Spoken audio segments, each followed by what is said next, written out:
Alright, so I have the translation handout. This is the back page. This is problem number 5. This one uses some notation to tell you how they want you to move the shape. In this case, it is a translation. They want you to move each original point. Here are your original points. They want you to translate it x plus 1, y plus 5. The x indicates how they want you to move it left or right. Plus would tell you that they're going to move it to the right, or that you should move it to the right one place. So we know that this is indicating right one place. And the y is going to tell you how to move it up or down. In this case, it's positive, it's a plus. That means up 5 places. So they would like you to translate this up 5 units. So you're going to do that for each point. So if I start with R, and it doesn't matter where you start, you just got to do all of them. R, 1 place to the right, 1, and then 5 places up. 1, 2, 3, 4, 5. All right, that's R prime. S, 1 to the right, 5 up. 1, 2, 3, 4, 5. And so that is S prime.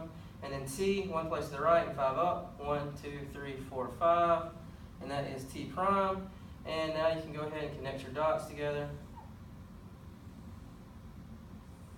best you can.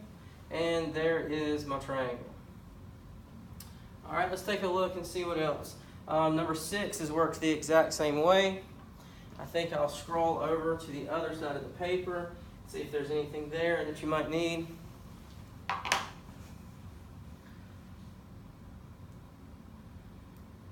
Alright, so this is at the top describing the rule. So we've talked about this a little bit already. You just need to pick a matching set of alphabet letters. So I think I'll use Q and Q prime. So they're here. And I know you probably can't see on the camera, but this is the Q prime, and this is the original Q. And so we need to state how it's been transformed. How this is a translation. So they've moved it.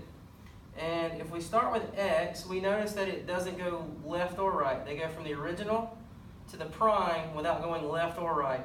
That means we don't have an X. If by chance, if you put X plus 0, that would be fine, but it's not needed. So we don't need an X value because the X value did not change. However, we do need a Y value because it changed up and down. And in this case, it went down. So we would have Y, and it went down 1, 2, 3, 4, 5, 6 units. So it's going down, which is negative, and it went down 6 units. So you have Y minus 6. And that's it for that problem. Every point changed Y minus 6. Let's look at problem number 8. And I'll just take the W's right here. So this is the prime down here at the bottom. So I'll start off with the X value. From the original to the prime, it moved to the right 1 place.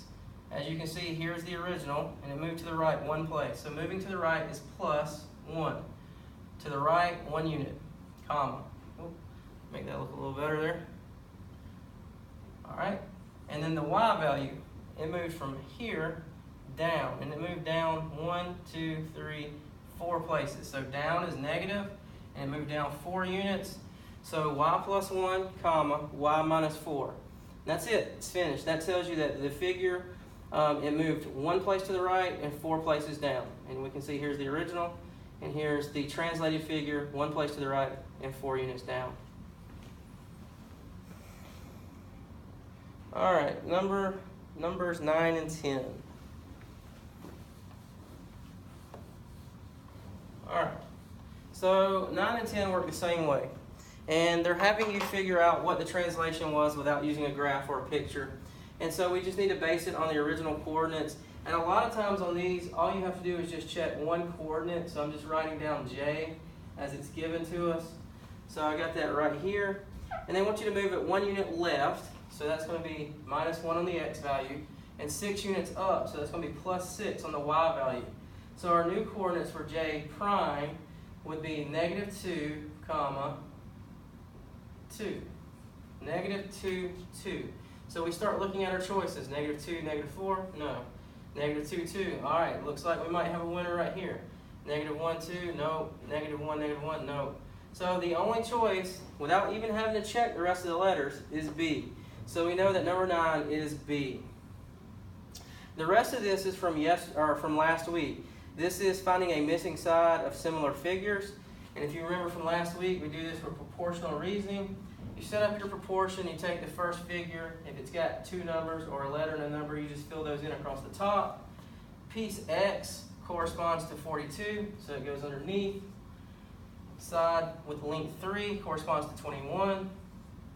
You multiply the numbers, 21x equals 3 times 42, 126. And then you divide both sides by 21. And you'll find that x equals, and I'm not totally sure, so I'm going to grab a calculator.